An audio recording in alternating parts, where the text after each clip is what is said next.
I wanted to mention sponsors for this video because there are some fantastic ones. So it would be a good time to check them out and thank them because I'm not going to do the ad reads in the middle of the show. But Flipboard, they've been here for the last few. So you go to flipboard.com/Stallman. You can check out like the latest things I've been sharing. I share videos I've either been watching lately or articles about photography, filmmaking, Apple tech, stuff like that.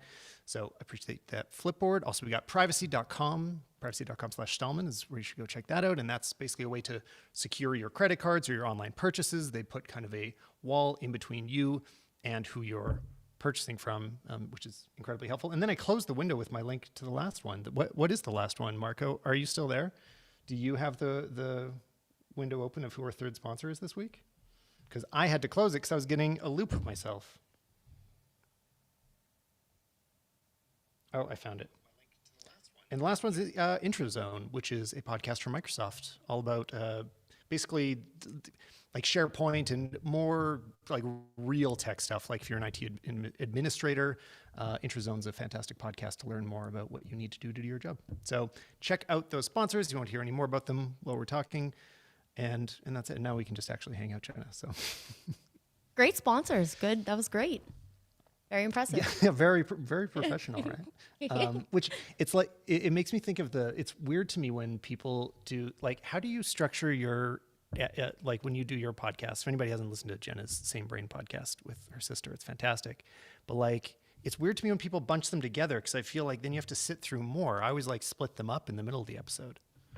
We have never had a sponsor. What? Oh, okay. Well, I don't know. We don't know what we're doing wrong. I mean, is it? I mean, we've had like 50 episodes and we're like, we've never had, I mean, I think we've had some offers and we're just like, oh, this isn't really a good fit. But I don't know what we're doing wrong because we have, we have 4K video, we've got decent views and listens. You guys are super maybe it's a personal problem. Yeah, I don't know. Maybe we're not trying hard enough. Also make them relatively cheap. Like it's quite a bit less to sponsor the podcast than anything else I do. And that's partly just to like give me the reason to do. I'm like, yes, it's worth it to do a podcast because there are sponsors, but it's less than the YouTube videos. But I'm like, you know what? For sure, yeah. It makes maybe me feel we should like talk offline about professional. Yeah, we should talk offline because I think we need some tips for the Same Brain podcast because we are clearly failing as business people. All right, we'll figure it out. So yeah, that's great for warm up, but let's start the real show. So from here on in, this is audio listeners and video listeners. This is a cut point. So Jenna, welcome to the podcast. Hello. Thank you so much for having me. Sorry for all the tech difficulties before this.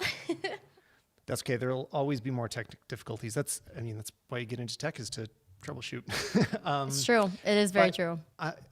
I'm super glad to have you because you are a longtime YouTuber that does fantastic work. You are so like regularly on top of anything that's happening. Also a great follow on Twitter.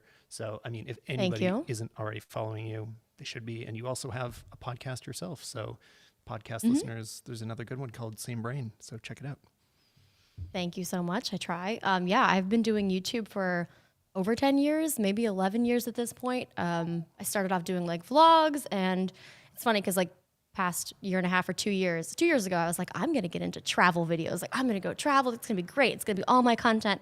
And then obviously a pandemic happened and I kind of shifted my stuff to more tech. Like I've always been interested in tech, but shifted more towards tech. So now I feel like that's what I do. I just sit inside and talk about tech. But I like that you are still vlogging. Like you're, out of all my subscriptions, you're one of the few people that keeps vlogging. A lot of people that used to have totally dropped out from it. But you had a bunch of recent ones. I mean, you were vlogging from Hawaii. You were there right before I was there. So there was, I got a preview. I'm like, oh, this is what I'm going to be seeing. And then we were there like the next week. So and you're on Oahu, right? Yes, it's my favorite island. I love it so much. Well, it's the only one I've been to. But so yeah, you were going to. It's the best one. Well, yeah. Oh man, it's so nice. And I miss vlogging because I definitely haven't done it as much because I did it so much and like I shared so much of my life. I feel like for a while I had to like step back and only do like what I wanted to do. So like now I'm like, okay, like I'm ready to vlog again. I'm ready to, share my life, most of my life and just, bring the audience back because it is what I like. And definitely on my channel, I don't have like I do not follow anything that the algorithm supports. Like I do what I want, and I know it hurts my channel, but it's what I want to do. So I'm having fun with it. Well, I'd love to hear just a little more about the origin of that. I mean, am just into long-term YouTubers because it's one thing to, try to just like pick it up and see if you can make a run at it, which a lot of people try it and don't stick with it. But doing it for a really long time is amazing. I mean, I did that actually. I started early, but then I completely stopped for years and years, which was always a big mistake, I think. But what was it like for you early on, and how has it changed till now? Like what's the difference of being a YouTuber in 2021? Oh my gosh, almost 2022. It's interesting because I feel like we have gone through like all of the phases. It's like, okay, vlogs, unedited, raw, shot from your phone, and then it's like, okay, now YouTube wants pranks, and then it's like, okay, now YouTube wants, I don't know, some other type of video, and it's like, okay, now they really like tech, which I'm like, cool. So it's like going through the phase and trying to like figure out what YouTube wants is always like a very exhausting process.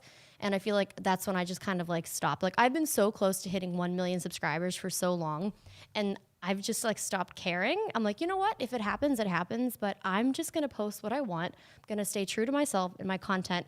And like, honestly, like my views have gone down, but my like brand deals and my partnerships with like, big brands that I've always wanted to work with has like gone up. So I feel like just kind of staying consistent and like staying true to yourself, like that's what matters most to me. And, trying to bring back the vlogs because I know my channel wants the vlogs. No, I mean, that's exactly the answer I'd love to hear from everybody, because if you burn out and if you don't enjoy the stuff that you're making, then it's not great for you or the viewers. Like everybody wants you to be enjoying it. So, I mean, we've obviously all been there where it's like, wow, I feel a little stressed out making a YouTube video today, but being able to stick with the long term is awesome. And it's great to hear that it's still like working for you, structuring it that way. I do feel like there's always this thing, like, speaking of sponsors, that there's this appreciation of like when you have a real connection to your audience, when they trust what you have to say, when they like watching you. It's not always all about the numbers. Often it's just about like, working with somebody that they like, and being able to just have that career in any way. It's like, I don't know. I feel pretty lucky that we get to do it at all. Speaking of YouTube, though, like I'd love to know a little bit about how you make stuff as well, because I've seen some of the cameras that you're using, and they're not the same cameras that I am. You're in the Sony world, and there's been some cool stuff happening over there lately. You guys did a review of the Sony A7 IV on your trip to Hawaii, and it looks pretty awesome. So yeah, what can you tell me firsthand experience of working with that camera? Yeah, so we had the opportunity to actually be in, it's like Sony's, it was basically their launch commercial for the A7 IV, and it was just honestly it was really cool. It was basically like me and my sister's dream to be a part of that. Like I've been using Sony for, oh gosh, I don't even know how long now, but a pretty long time. And before that, I would only use the Sony A7S IIIs. Before that, I had the S2 and actually the Sony A7 III. So anyway, the Sony A7 IV, it's great. So I really like, they've redesigned the dial on it. So they have a part where it's like for the camera, the video, and then the S and Q. So you can easily toggle between those three, which is basically like the three that I use the most, to quickly take a picture, get that slow-mo, and then go back to video mode. So I like that. I also like that it has like a focus map feature now, because I do film a lot myself. There's been so many times I'm filming and I think it's in focus and it was completely out of focus. And I'm like, oh my gosh, I have to reshoot this whole video. So there are like these tiny little features, which, I mean, to me, it's going to make like a huge difference. I unfortunately had to give the camera back, but December, I'm excited to, get my hands back on it and incorporate it into my studio. Yeah, that was a lot of because the last time I was using Sony full time was the A7 III. And I talked about it a lot on the podcast at the time. I loved that level of hybrid, like, an approachable price point. So anybody could be, consider getting it. It's not extremely expensive, but lets you do full on professional quality, except for a few things in terms of video with the A7 III, especially 8-bit video. That's what drove me crazy. And a lot of the reason I stopped using it is because S-Log 3 doesn't work in 8-bit. So I was shooting HLG, and then I found it hard to get the colors to look right.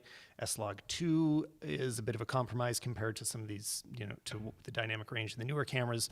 So anyway, it was just these it was all these details. It's like it was almost there. Always had amazing photo quality. But so now it feels like a lot of that has been resolved with the A7 IV. So it really can be this, if you can make the price, which I don't remember the price of it, but I know it's mid-range, right? It's not as high as like an Canon R5 or the Sony A1, or it's not at the pro price level. You can do pro jobs with it. There's no limitations in terms of what kind of work you can do at a mid-range camera price. So that's why I've always loved it. It's just this enabling camera for everyone to really not feel any kinds of limitations. And I always think those are the most interesting cameras. Even more, I don't know, sometimes I think the high-end ones are the most interesting depending on my mood. But it really, the things that allow the most people to do the most stuff are kind of the coolest. With that focus, what's the feature called? The focus mapping? Focus map? Yeah, focus map. Yeah, how does that, so is the idea that you have the camera far away from you and you can just tell what's going on even if the screen's not big enough? So basically, I usually never have my camera way too far, but what it does is it'll take, in the monitor, and it'll basically add little colored blocks, and whatever is in focus, it won't have blocks around it, and then it'll have different color degrees to see what's definitely out of focus, what's slightly in focus and stuff like that. So when I'm filming myself, if I have my camera, 5 feet away, I can see all of the color around it, what's out of focus, and there's nothing on my face, which means, that my face is in focus. Or if I'm filming my screen, sometimes filming a computer or some type of screen, it's hard to tell what's in focus. It'll just give you that visual, which I feel is super helpful. Yeah, it can be really hard to, monitoring can be the biggest challenge sometimes, especially when you're doing a one-person production studio. It can be nothing but troubleshooting. And if anybody follows YouTubers on Twitter, you're probably used to us all complaining about production issues all the time. It's I forgot to plug my audio in. Now I have to re-record the last 2 hours, or everything was out of focus. So these things are a huge benefit to us. Another one that I really like that at first I thought it'd be really subtle, and a lot of people have since shown, I've seen some examples where I'm oh, this is actually really exciting, is the focus breathing correction. Yes. And this is just digitally zooming in and out slightly on the image so that if you move, so in the examples I've seen, the best one I saw was Jesse Driftwood was showing it in his A-roll, that just leaning back and forth, you can see the corners of the frame get wider and narrower as it focuses, because there's pretty strong breathing on some of those high-end Sony lenses. And what it seems to do, you tell me because you got to use it, is it just digitally crops in and out at the exact same speed as that breathing is happening. So you just have none. And usually you have to spend a ton of money to get cinema lenses that aren't going to breathe like that. And now all of a sudden it's well, that could make certain situations better than the Sony A1, which doesn't have that correction, right? It's a really awesome feature, and I hope becomes standard on everything someday. Oh yeah, for sure. And I feel it probably will be. I feel that was a huge step for at least, cameras. And I guess I never really realized how much that bothered me until I saw that there was a solution for it. So yeah, I used that with the 50 millimeter 1.2, and I did a quick test of I don't even know what, a lens, and I had a plant in the back of it, and I was just doing touch to focus, and it was just seamlessly transitioning the focus with none of the cropping in and out. And I was oh my gosh, I didn't even know this was possible. So I feel it's one of those minor things that I didn't know I needed until I realized how much it bothered me that was actually a thing before that it was cropping in and out. Which color profile do you shoot with? So okay, you're hearing this first. I don't like color grading and color correcting, so I try to avoid it at all costs. Here's the thing. So I struggle with editing, and not struggle. I just, it's not my favorite thing to do because I feel I've been so busy. So I've been avoiding it. I just don't do it. I'm so sorry, everyone. So does that mean you're using what's Cinestyle? No, what's it called? No, I just use a regular, I don't use anything. Oh, okay. Cool. Yeah, I don't use congratulations, any picture profiles. I can't do it. I just feel I've already, if it's something that I'm I think some of the Hawaii stuff I did color correct. I can't remember which one I did, but I just feel like for me to survive, like filming and editing everything myself, like I just have to keep it simple for now, or else I will lose my mind. So, Yeah. yep, you heard it here first. I don't like color correcting, and That's all right. I know you're not the only one. Yeah. And I mean, it's like, it's a huge impediment to all sorts of production too. I mean, I've even been thinking about that. Like, you know, I want to shoot some more Sony stuff lately, but I don't have a good S-Log3 LUT that I like to use. And if you don't have that quick way to just make it look good instantly, you can kind of be in trouble. I know, because you're a Final Cut editor, right? yes, yeah, Just guessing, but I'm pretty sure you are. I am, yeah. So Cinematch just came out with a Final Cut plugin. So they were doing it for Resolve and Premiere before, and basically you plug in whatever camera you have and which profile you shot with, and it'll make it look like whichever other camera you want. And it's pretty great technology. And I've just started dabbling with it. I want to try to really expand on using it to see if like this is a viable way to do all our color grading. But it'd be awesome if it was like whatever you shot it in, you just select those settings and it works. And there's advantages over like anybody that's done this before with, say, Film Convert. You'd have to download these big packages of like 500 megabytes to install a camera profile. You don't have to do that anymore, so it's a little more seamless. Anyway, so if you ever decide to shoot an S-Log, Cinematch is a way to fix it if you want. I can get on board with that. It's like I'm not against it. I just, like I said, like the time. I'm like, oh my gosh, I'm losing my mind. Like, this video needs to be up tomorrow. I can't just sit here and color grade, especially too. It also like, slows down I just definitely need to take courses. True, that is true. But now we got the new MacBooks, so. Oh man, yeah. Well, yeah. So all of a sudden, export times become a little less significant. Have you been able to edit anything on it so far, or are you just still installing all the software?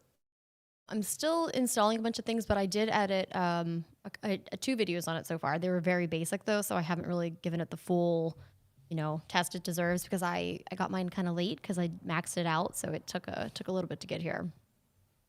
So the M1 Max Mac maxed out. Maxed out, yeah, pretty much 16-inch, which I think I might want to get the 14-inch. I think I made a mistake. Oh wow. I know. So this is something I've been thinking about a lot lately. Like I want to have already done this video, but I haven't been able to get a hold of the Pro. So I'm using a pretty similar one, which is at this point still the review unit that they sent, which is the M1 Max with 64 gigs of RAM. So, less storage, but everything else is all the way there. And the main question I've been getting that anybody's both in my messages and comments is, photographers, filmmakers, do you need that, or are you going to be able to get by with like the Pro?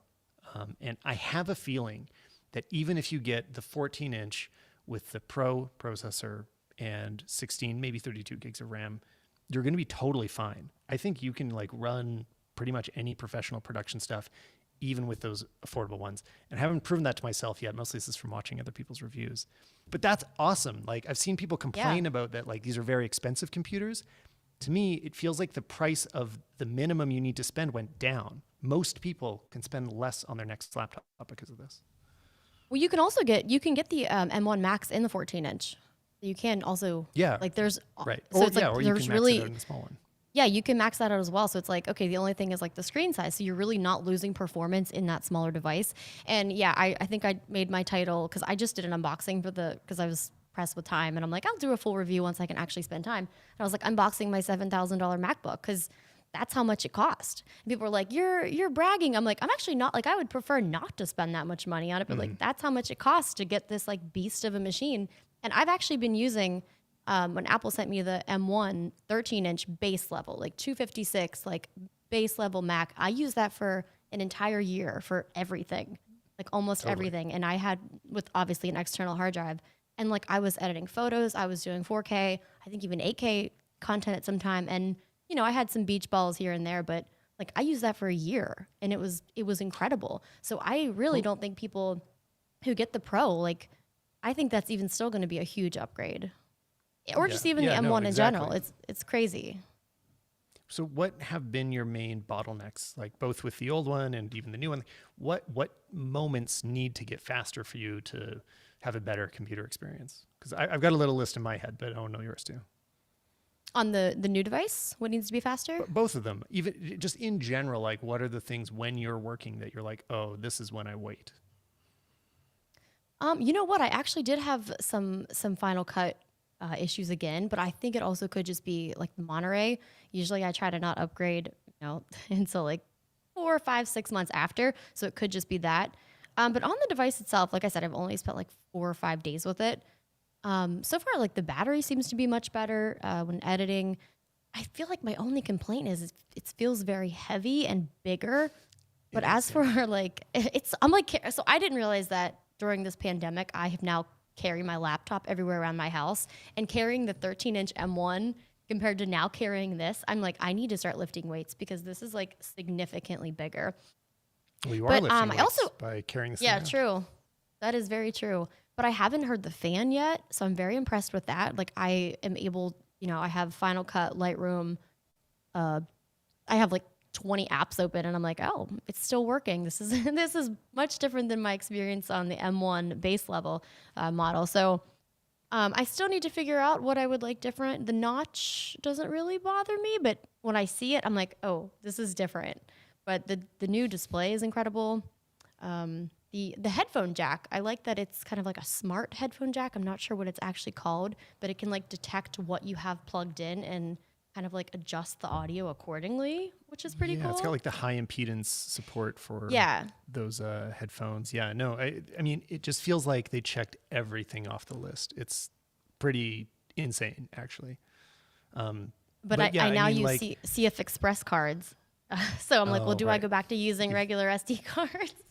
I think maybe it's worth looking at. I've fallen in love with the Sony Tough Cards. I start off with just like 1 or 2 of them, and I would just why would I buy any other new card really for SD specifically?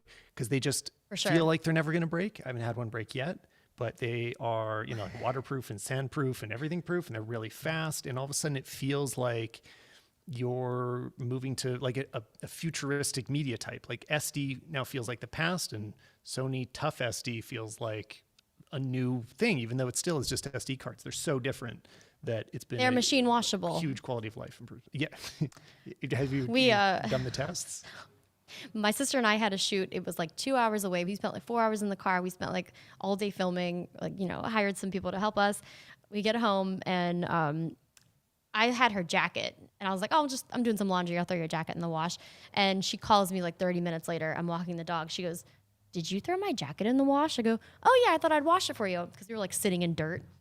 She goes, the SD cards are in my pocket from the shoot today. And I'm like, oh my gosh. So I like sprint home, and I'm like, the laundry cycle's almost done. I like take out the tough cards, and I'm like, meanwhile, I'm like, okay, they worked. They worked, because I think they were water resistant up to like 20 meters or something. So yeah, definitely worth the investment. We're like, oh my gosh, if these don't work, I'm going to be very upset. Yeah, no, I mean, 100%, because you spend, they're like 50% more expensive or whatever, but you just made up all that money by not losing a shoot, right? That which suddenly becomes priceless once you're worried about if all that time was wasted or not. 100%. Oh, I just realized actually, so there was one flaw I did have with my MacBook where some of like the attachments and dongles weren't working. So I plugged in, which I've been using for a year, plugged in my dongle for the CF Express, and it wasn't able to like read it. And then I went down a rabbit hole of other people having issues with like adapters and stuff like that on the new MacBooks. So that was my one issue so far.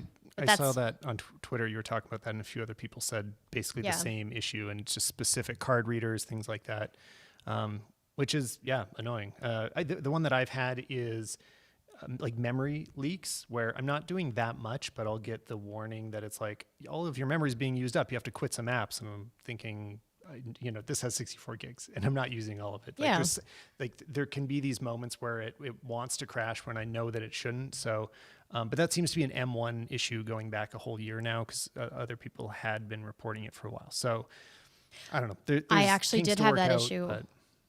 Oh, okay. Yeah, I had that issue on the M1 13-inch. It kept like, it was like freaking out, and it was the same thing. It was like, oh, all this is being used. I'm like, I don't have anything open. Like, what's the deal? So I actually did just recently have that.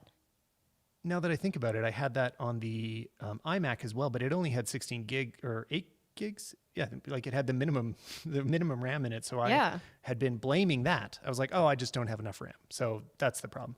But now I think it probably is whatever the issue is. So Yeah, and I use Clean My Mac, so I'm able to like monitor and like hit like the, make more space or whatever too, which is like one of my favorite apps. Like not at all sponsored, but like I love them so much because I have it on every Mac. But yeah, I kept like saying like free space, and I was like literally had to just keep clicking it so that I could export a video.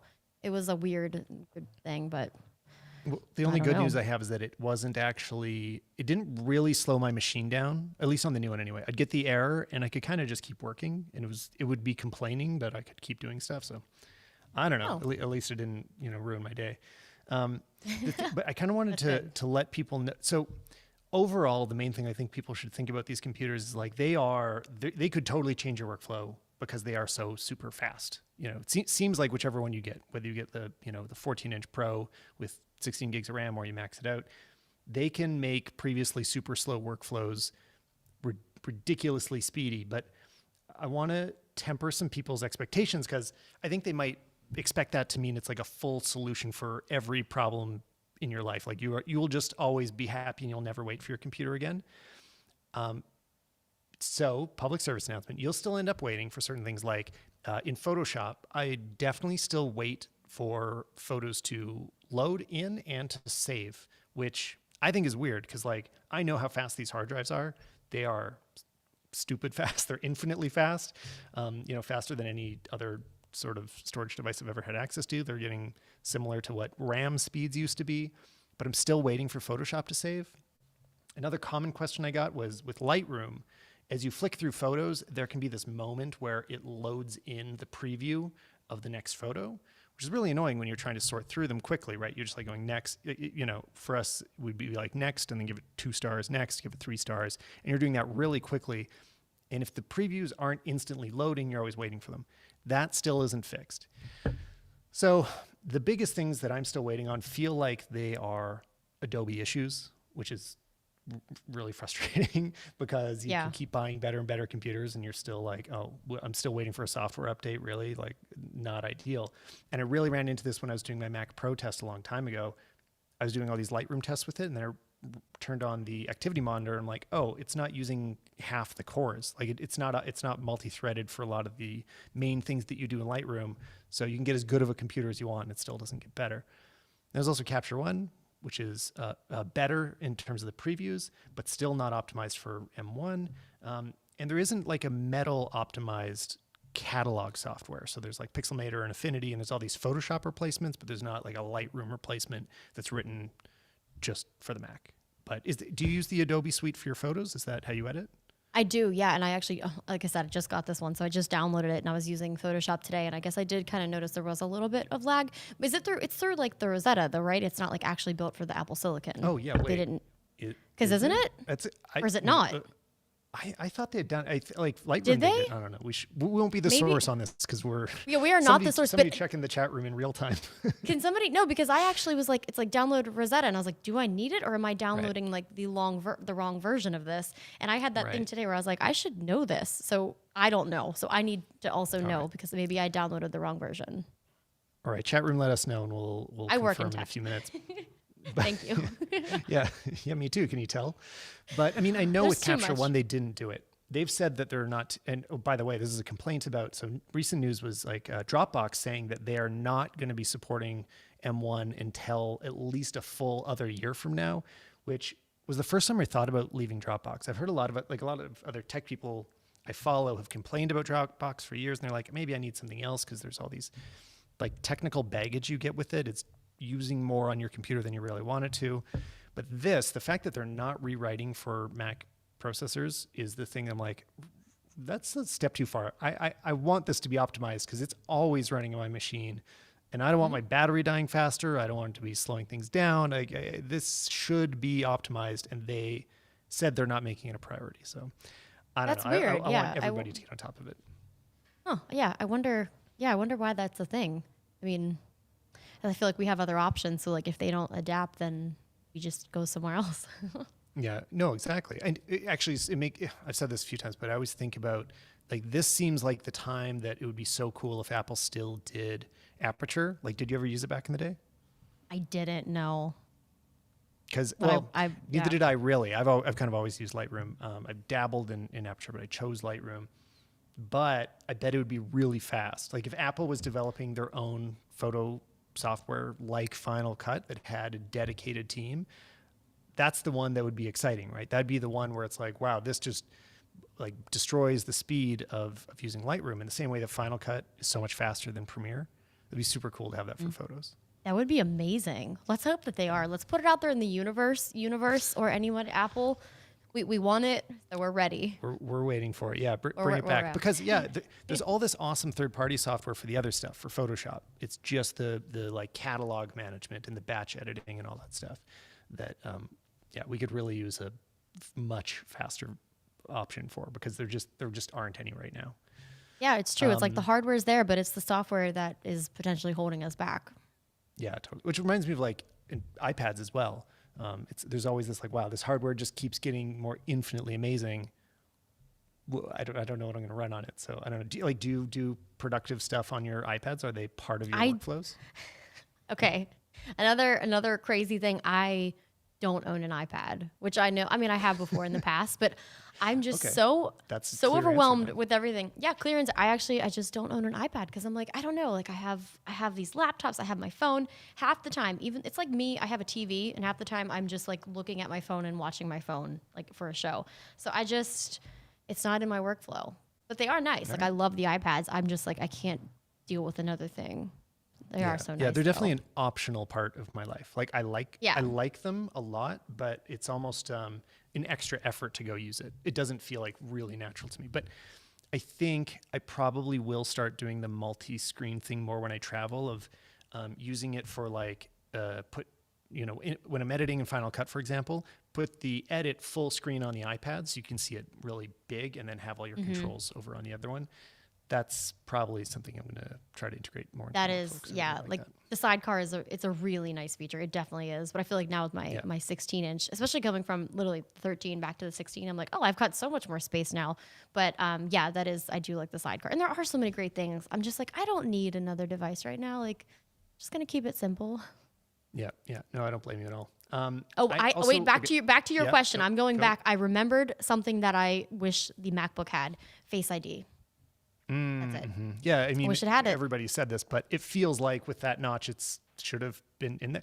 I mean, I bet somebody hoped it could be in this generation. Yeah. And it didn't pan out. Something about the hardware wasn't ready. For some reason, they couldn't. They're like, okay, well, make it look the same, and we'll add it when we can.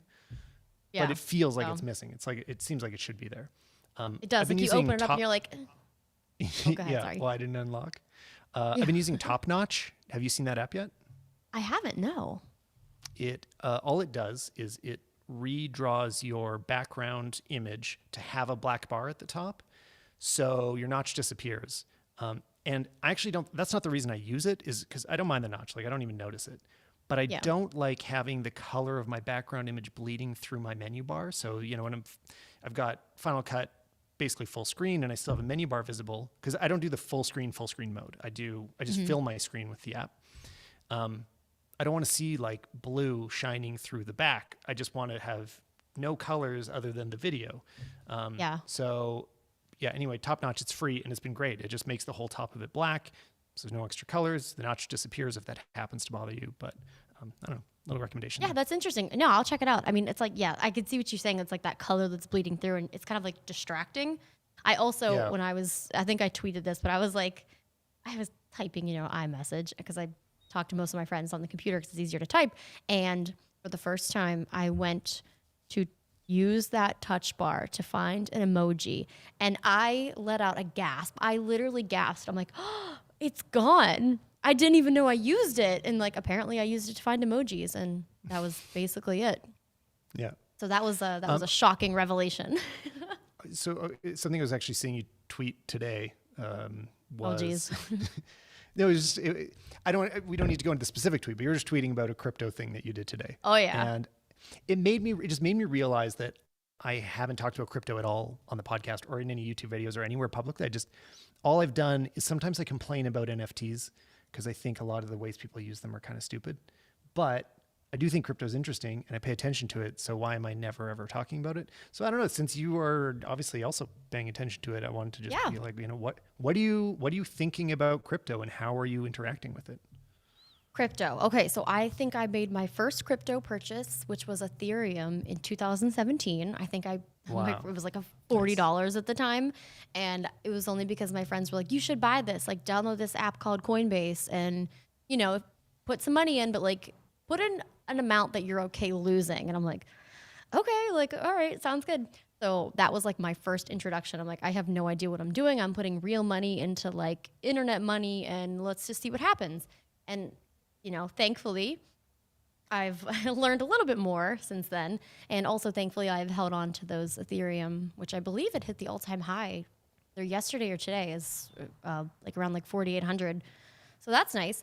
But yeah, crypto in general, I guess I've been, messing around with it for 4 years, but NFTs, it's interesting because it's like, trying to explain it where it's like, oh, people are spending money for JPEGs. It's like, yes and no, like you are. But also, I feel like it really could be the future of, how people get concert tickets, how really anything. It's interesting. Like, I think it's the beginning of something huge for the future, but it's so hard to understand. Like, I cannot even say that I completely understand it because some of it is so over my head where I'm like, what? What does that even mean? And like, I saw you tweet, like, I work in tech and like, this is too much. And it is.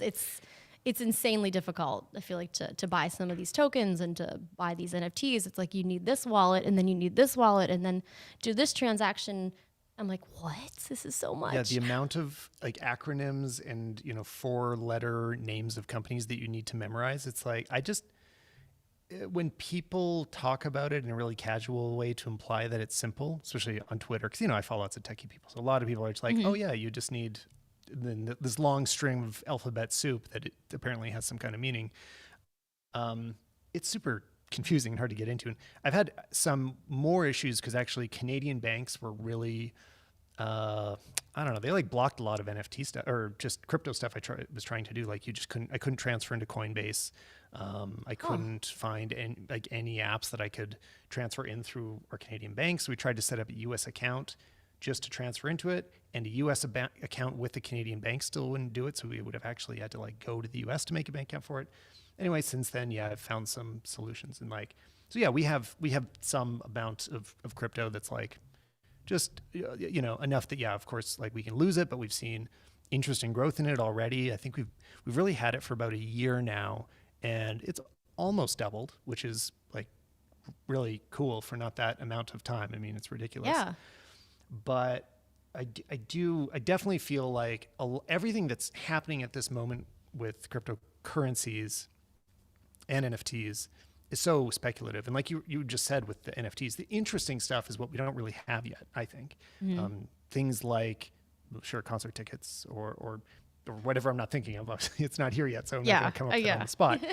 But the selling JPEGs, I'm just like, this is a weird bubble. This is not, these are not worth, they're just not worth millions of dollars. And my main reason that I usually complain about NFTs is like, it's so similar to just purchasing the rights to an image. Like you could have bought the Mona Lisa and the rights to its reproduction already, and you didn't need tech solution to do that. You didn't need a blockchain to verify ownership. It's like there's legal ways to protect your ownership of an image. There's copyright and there's trademark and there's all sorts of infrastructure that if you want to own an image, you already could do it, and it would be completely legal, and you could pursue people that tried to reuse it.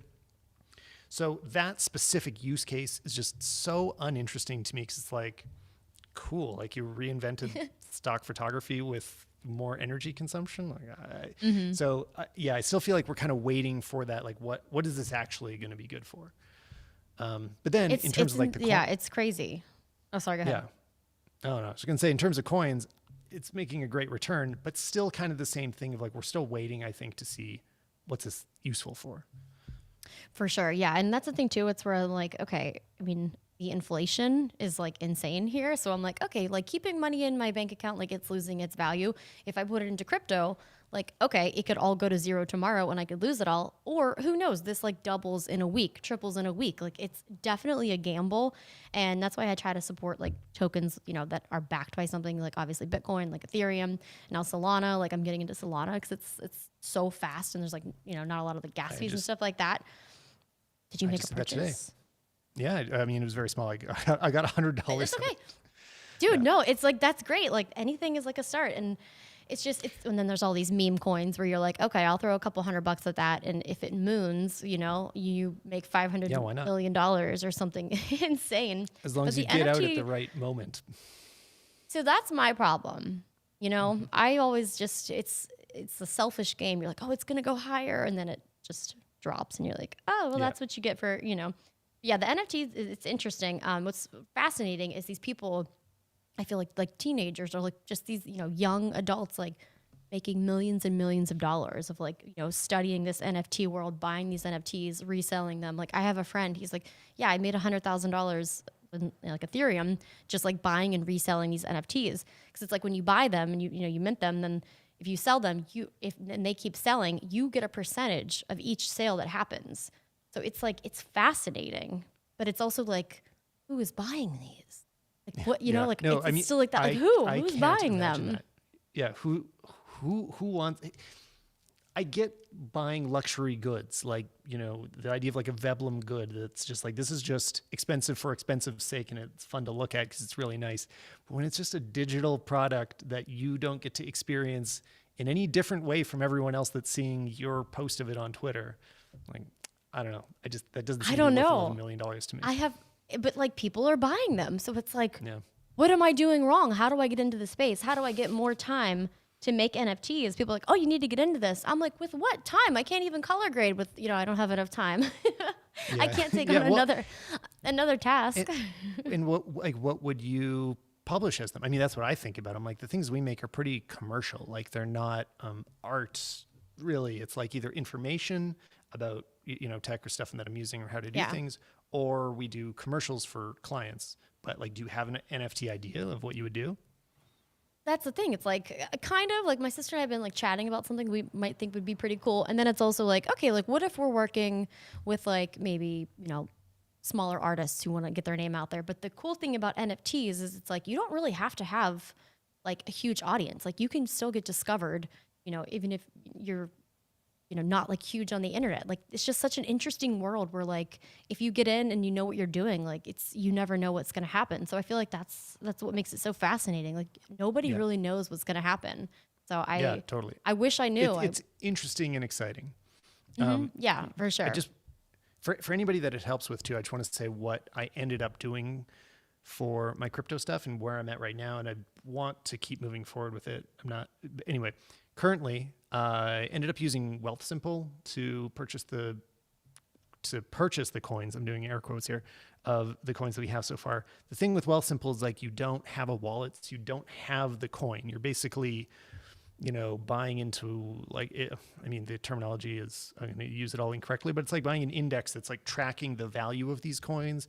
So, you know, Wealthsimple is keeping them in their own wallet, buying and selling them on your behalf, and you're able to cash out whenever. So effectively, you can still profit off them in the same way, but you never own the coin. So what I like about that is not having to manage a wallet in any way. It's just kind of maintaining a internet account.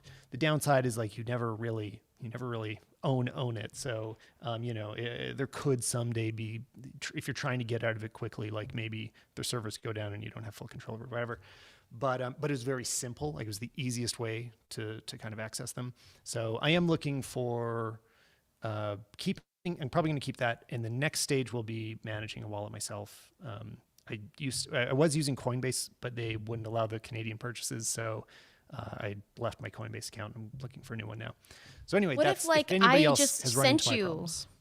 like what if you sent me money and I sent you money to your Coinbase wallet?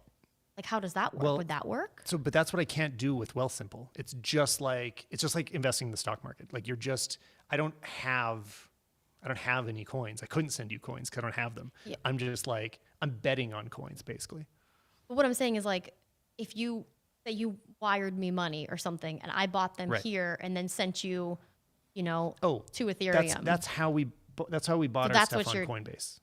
We did do that I for our see. first that's batch. what We you had did. like one. Gotcha. Yeah, we had $1,000 on Coinbase, which I had to like ask a friend a favor to buy them for me, and then Okay. I'm like, well, I'm not going to keep asking people to buy me stuff all the time. So Hey, I so got that's you. why I Just let me pulled know. out I'll that do part. it. Well, I think there's some other ones. I think I've found a way. Crypto.com seems to do more Canadian stuff. There's another one called Cool. ShakePay. So I'm trying to navigate that space. But now I finally addressed crypto on this podcast. So I love it. I'm so just- honored, and I wish I, had more knowledge. Like I'm trying, I'm learning. It's a huge space, and it's like things change every single day. It's wild. yeah, but this is where all of us are, I think. Even people that follow the tech world, it's like there's a lot happening. It's changing incredibly fast. So really having clarity about what the right thing to do with it is not easy right now. So I don't know. We're working on it, and I'll report back if I figure out the right token to go to the moon. And I think the best advice is you have to put in what you're comfortable losing. Like this is not a sure thing. Like we are not financial advisors. I have made a lot of big mistakes in the crypto world. So definitely keep that into consideration because it can all go to zero. You never know. So following up on a few minutes ago, Marco reported back that there is a M1 compatible Photoshop, but it has known bugs and is missing some features. So I don't know. I got to research this more later, but that was the follow up. Okay. Thank you, chat. We appreciate that. I also we left Lightroom, and I had one more thing to say about Lightroom before that I forgot to say before. But I've been playing with the masks. Have you tried the new artificial intelligence masks that are auto generated in Lightroom? I haven't. No. It It's keeps like- telling me it's like, here's really, a really tutorial, cool. and I'm like, skip for I just- now. I'll mess with this later. You don't even have to watch the tutorial. It's super easy to use. I just stumbled on it basically. I was experimenting with Lightroom CC or normal Lightroom that isn't classic, which it's so hard to actually talk about these. I hate the naming. I always use classic because I want to manage my files, but I was like, you know what? Let's just see what's going on over there. And I just found the button to generate masks, and it says, do you want to select the subject or the sky?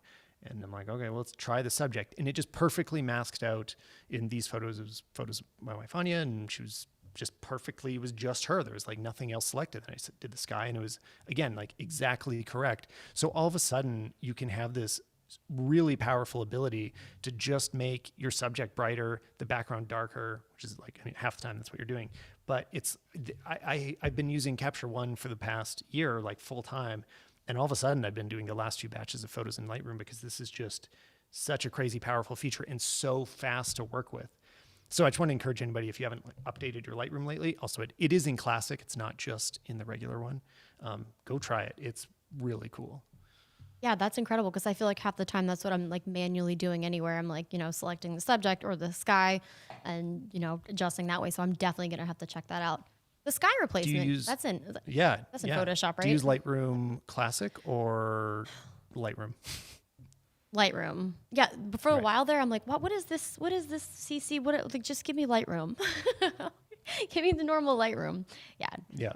Yeah, it's super I love confusing. Lightroom. So great. I was trying to look for tutorials for for not classic Lightroom, and typing that into Google is like, you just don't find anything, which is, I think the best evidence that this is a bad name is that if I say like Lightroom tutorials, they're all Lightroom Classic tutorials. So I don't know. Yeah. Well, maybe you kind of can a make mess when one you wanna then. learn it. Well, Yeah, I guess it's should. I still know, don't or know it's what like to a video from like 2007. You're like, this has been updated 7,000 times since then. Yeah, no, exactly.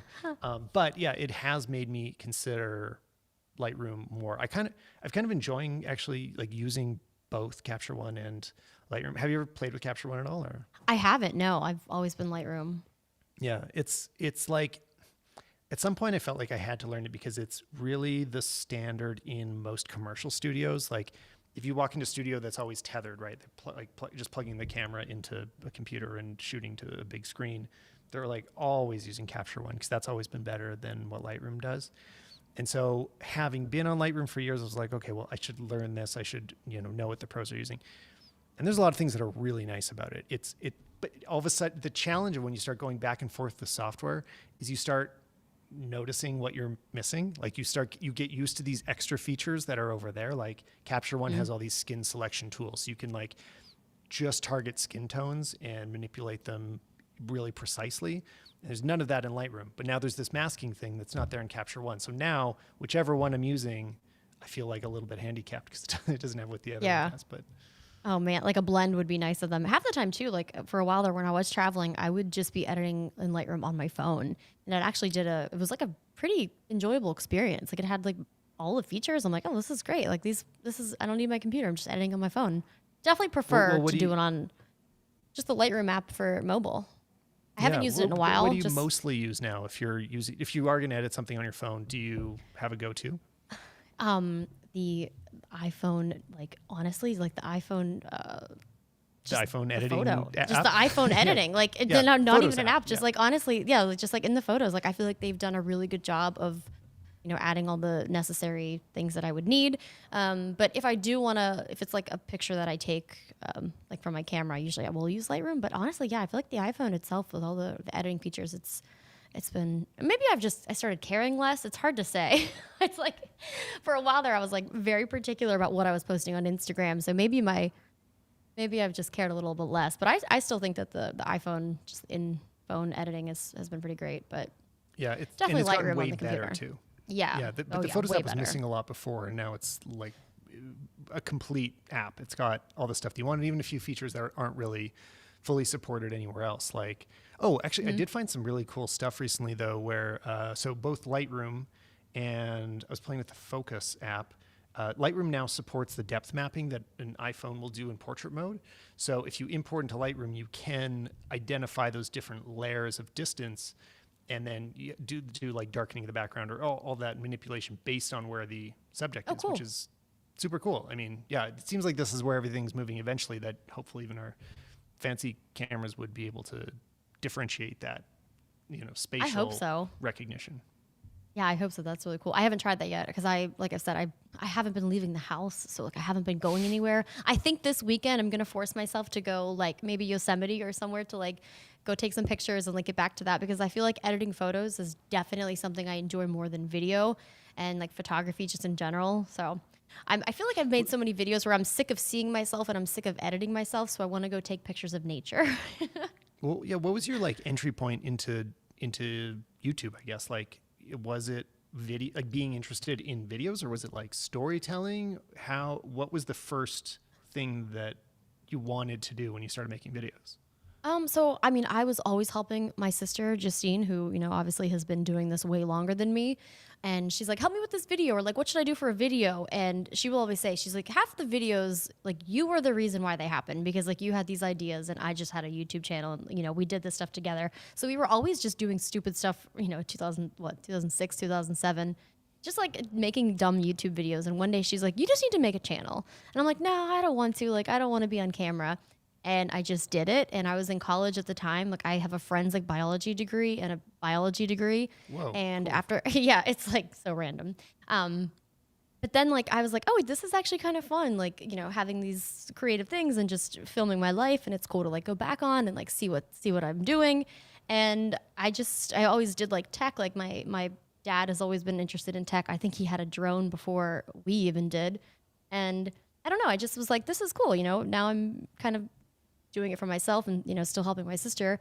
And I don't know. I like the vlogs because I was always doing stuff, like always traveling and always, doing different things. And like, that was kind of nice because I was like documenting my life. So even if, the internet didn't like it, like I like it to look back on. And then, over the past 11 years, we've just transitioned to tech, and there was some really bad cooking there for a while and stuff like that. So it's been a journey. I actually feel like I'm missing out on that like personal documenting thing when there's a lot. I mean, especially lately, I feel like I've done a lot of like tech heavy videos where there's really nothing about me in it, which for the people watching, I don't know if it matters whether there's any of my personal story or not, but I like the ones that document a trip that we went on or have something where I can look back on in the future. I mean, it's so much more interesting to me. But then, when I look back at all these, like sitting at a desk, just like holding a product, Yeah. doing a review of it, I'm like, that's not very interesting for very long, and it's not as fun to be nostalgic about. Like, I don't know if I'll go back and watch a lot of the like reviews that I did, because there's nothing special in them. It's mostly those things like vlogs that I do. I really like going back to it.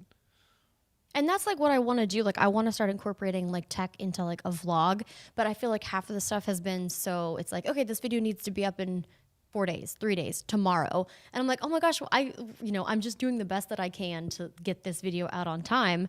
But it's like, I really want to try to prioritize. Maybe next year I can, make this more of a priority, like making it something that like, it's going to be different. I'm not sitting at a desk. I'm out. And I feel like that's what I used to do. I'm like, oh, I'm just going to go for like a weekend trip, this new drone's out, fly a drone, do that type of stuff.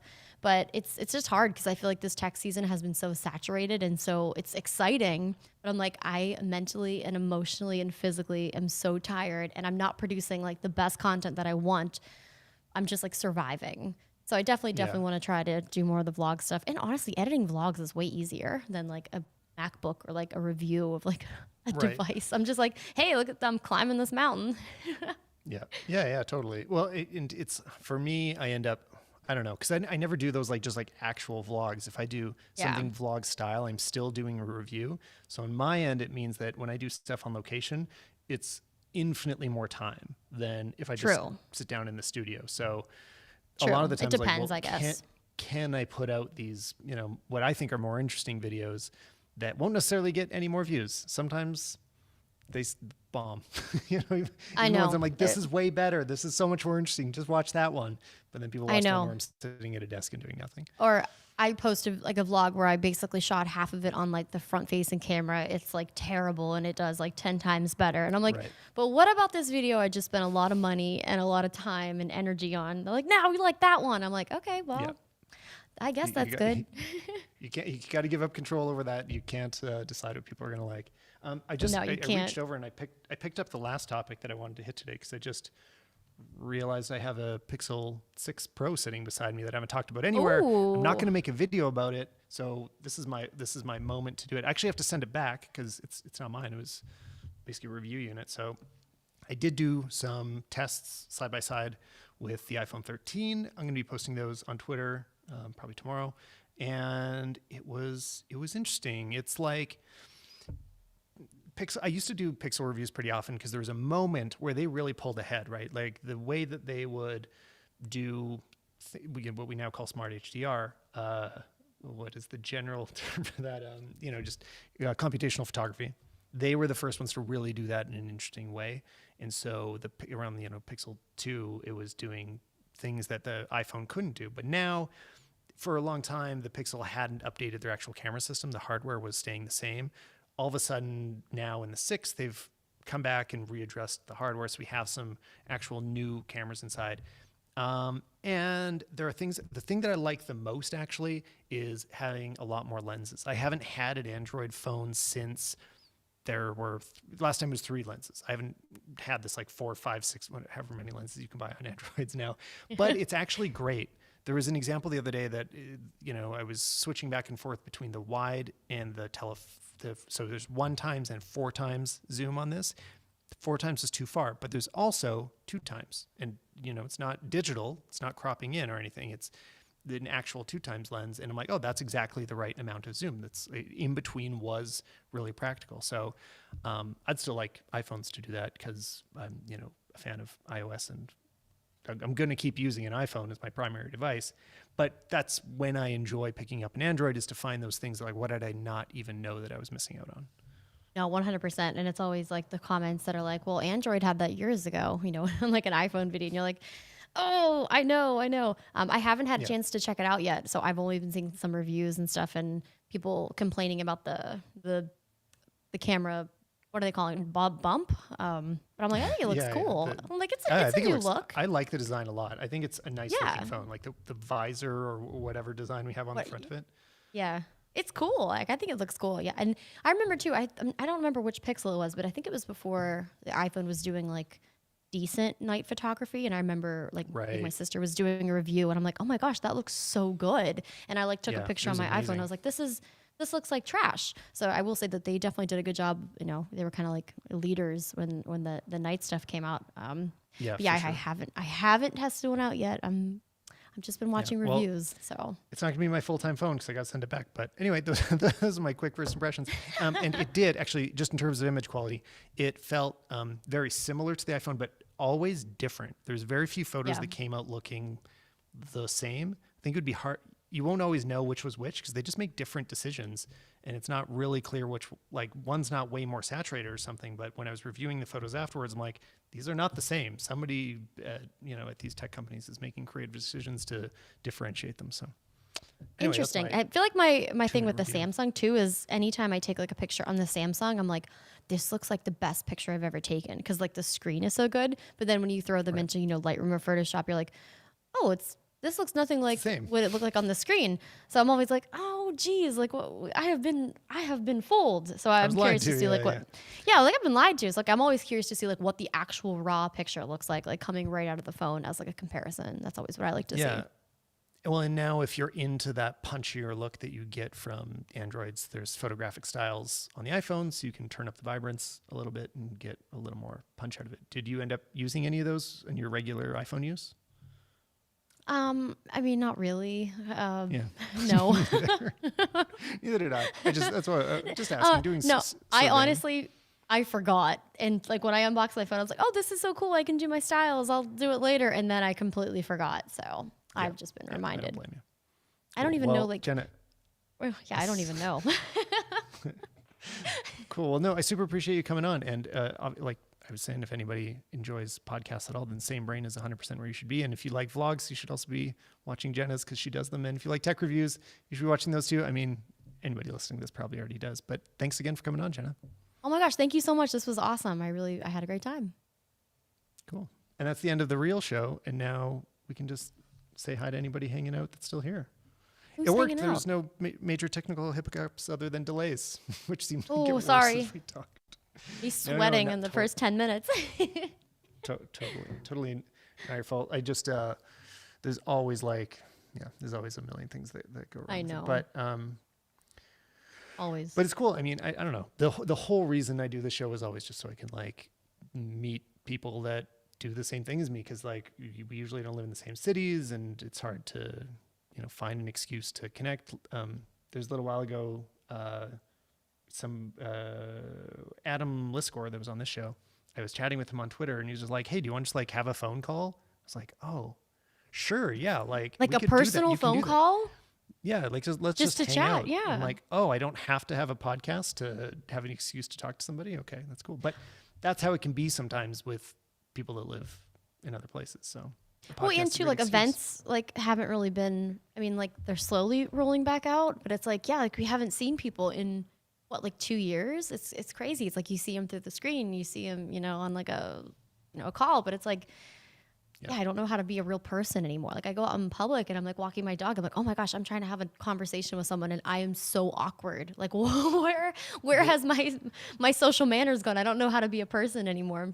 I always think back to how valuable Camera Camp was, which that was the only time we actually met. But like, there's so many people I met on that trip that have been on the show and that I've like become friends with and talked to since. And having one moment of meeting somebody in real life, but like makes the digital interactions more, I don't know, makes them different, makes them better. Like, it's like, the person in a way that you don't quite, I don't know, maybe you don't know them more, but it just seems like you do. I feel like, you met them in person. Yeah. Cause it's like, I feel like everyone has like their internet persona. I mean, me, like this is basically what you get. Like this is just me. Sometimes I swear in real life though, I don't, spoiler alert guys. Okay. Sometimes I say adult words, but, no, like this is just me. And it's like, sometimes, you meet people and you're like, they might be like a little different than, how they are on the internet. But yeah, like Camera Camp was one of like the most magical times. Like I seriously think about it all the time. I met so many incredible people.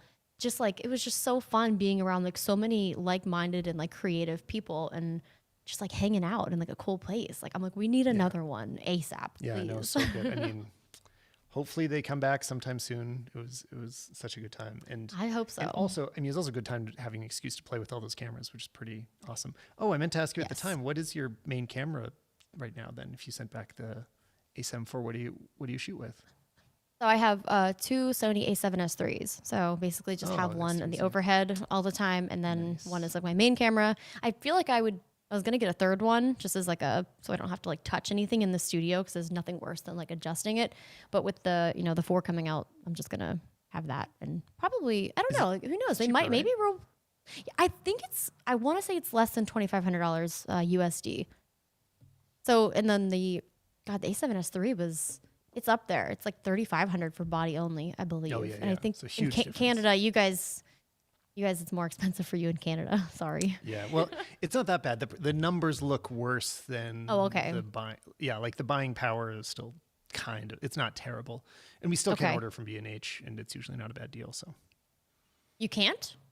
You can. can. No, we can. Yeah, I think you can't order. Certain products will be locked off, like the Canon R5. They just like cut off a little while ago, right before I bought mine. Actually, they were just like, no more Canon R5s to Canada. I'm like, okay, why? So then you just have a friend in the U.S. get you one and drive it up. We ended up buying it when we were in Hawaii, so which ended up being a great price. It was like a little camera shop, and I ended up buying both the R5 and a new drone. I got which was.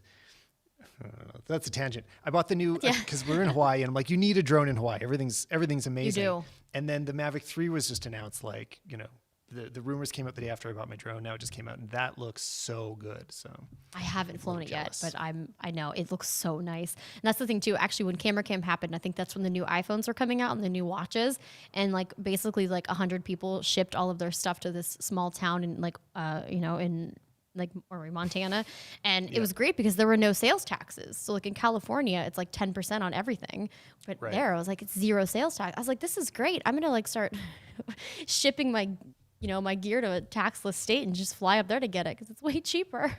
Yeah, that was actually really funny that all these like camera and tech reviewers were all in the same place on iPhone Week. I know. I had ordered a few for reviews and didn't need them all, so I resold one of the ones I'd ordered to somebody else at the camp so they could review while they were there. So. No way! Oh my gosh, that's hilarious. And then mine actually ended up not working. I did like the transfer, and my phone was stuck on the white screen with like the Apple logo for a week. Like it was just stuck. Like wouldn't die, like wouldn't do anything, and it was like burning. So I'm like, I think it eventually died, and they like replaced it because I was like, even if this works, like this screen has been burned, like it's gonna be burned into the screen because it was on for so long, so I couldn't even review it there. I always have weird tech problems, so I probably have chosen a wrong path. But it's not just you. Everybody always has weird tech problems. It's just a matter of how well you can hide them. Like how obvious can you, how unobvious can you make it that there are constant hiccups going on? I always have such weird problems where people are like, I've never heard of this ever happening to someone before. And I'm like, so why is it happening to me? Like, why am I special? So yeah, but I've definitely have had some unique problems. So it could be a me problem. Who knows? Well, thanks again, Jenna. Here, I want to do one more thanks to sponsors. So if anybody's still hanging out, thanks to Flipboard. So all the links are in the description. Check out Flipboard, privacy.com, and the Intro Zone. Thanks again for sponsoring, guys. Real ad reads, I got to remember to do them. Marco, you're still recording, and we'll do that after. And Jenna, thanks so much. I'll see you on Twitter. Oh my gosh, thank you. Oh my gosh, sounds good. Thank you so much. Bye, guys.